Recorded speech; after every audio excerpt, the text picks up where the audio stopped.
Well, moving on now, former Indian Prime Minister Atal Bihari Vajpayee famously once said, "We can choose our friends, but not our neighbors." It was this belief that drove him to try for peace with Pakistan and also acknowledge Tibet Autonomous Region as part of China. From that moment in 2003 to 2026, India-China ties have gone through multiple phases. The worst being the post-Galwan phase, which lasted nearly 4 years till 2024. Diplomacy calls for constant recalibration, and this is exactly what India and China did in the year 2024. The impact of Russia-Ukraine war was felt by the entire world. But for major oil importers, India and China, the need to diffuse at least one front was urgent. The thaw came with meeting between the Prime Minister of India and the President of China in 2024. Both sides agreed to set up special representatives talks to resolve the border issue, which remains unresolved for over 60 years. In light of the checkered history and turbulent recent past, Indian NSA Ajit Doval and the Chinese Foreign Minister Wang Yi's talks in Beijing assume a lot of significance, while the Indian side's readout focused on maintaining peace at the border for progress in the bilateral relationship. The Chinese side's readout focused on placing border issues in the larger context of bilateral ties. Neither side repeated the early harvest formulation that calls for settling specific, well-defined or less disputed sectors. The solution, which featured in the previous rounds of talks since 2025, found no mention in 2026, and the reason could very well be Donald Trump. Remember, ever since taking charge in his second term, Trump has been targeting India and China over buying Russian oil, while he has often paused or gone back on his threats of super tariffs on China. His administration continues to try and corner New Delhi. India now realizes that Trump's flip-flops means that the direction of Indo-US ties will remain uncertain in the near future. Given this predicament, it is pragmatic for both India and China to engage with each other. It is often said a known adversary is still better than a dubious friend. Following the Doval Wang Yi talks, Chinese Foreign Ministry quoted Wang Yi as using an oft-repeated cliché: the dragon and elephant can dance together. The reality is that the dance floor remains uneven and riddled with pitfalls. China has a stranglehold or strange hold on the supply chains. That is, stranglehold on the supply chains for rare earth magnets, which are critical to India's EV push.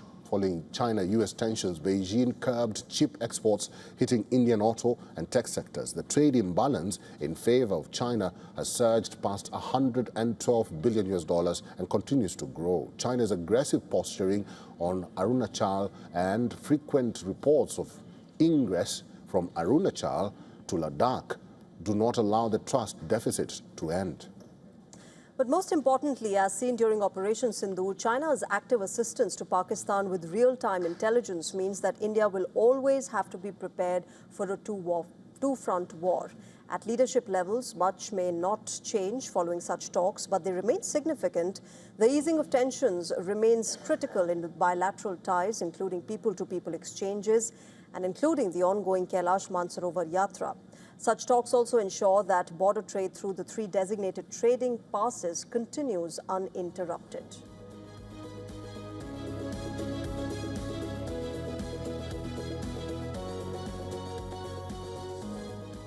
All right, to help us understand the India-China relationship better, we have with us Dr. Shrikant Kondapalli. He's a professor in Chinese studies at the Jawaharlal University, New Delhi. He's joining us live at the moment. Dr. Kondapalli, good evening. Welcome to WION. Can I start by asking you, what you make of, one, Ajit Doval's visit to China and his talks with Wang Yi, and second, will India and China then be coming together because of the Donald Trump threat, particularly in the context of the upcoming BRICS summit in New Delhi in September? Thank you very much for having me on the show. I think National Security Advisor Ajit Doval's visit to Beijing is very important. Number one, as you know, in June 15, 2020, we have had a skirmish on the border areas in Galwan. And so this is an effort to stabilize those border areas and find some solutions regarding the territorial dispute resolution. It's only last year that Foreign Minister Wang came to Delhi to attend the SR talks, special representative talks. So this is a reciprocal visit by Mr. Doval to attend the 25th SR talks. So in the light of this, we see some statements. Last year, in August 2025, we saw the word delimitation of the boundary, and we also saw demarcation coming up in the lexicon of the two sides. But when the SR talks began in 2003 and the 10 political parameters were signed in 2005, there is the effort to find a solution to the territorial dispute, but the SR talks were essentially for defining the line of actual control.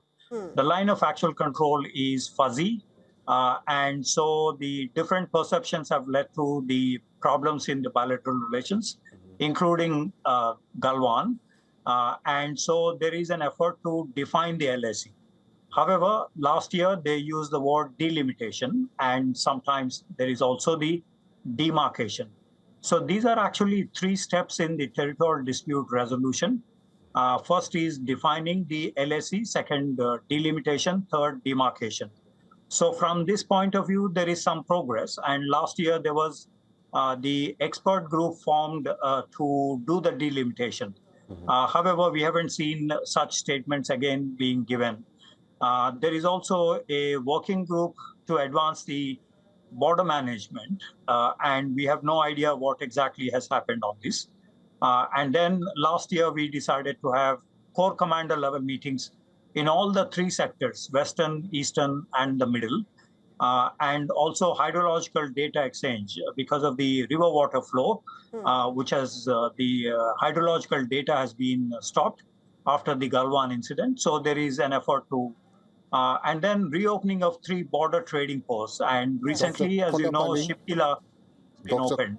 Dr. Kondapalli, all these measures are being undertaken by both countries, and we saw these leaders speaking in China and saying that the elephant and the dragon can dance together. My question to you is very simple. Is this mending the ribbon or bridging the gap between India and China? Very quickly.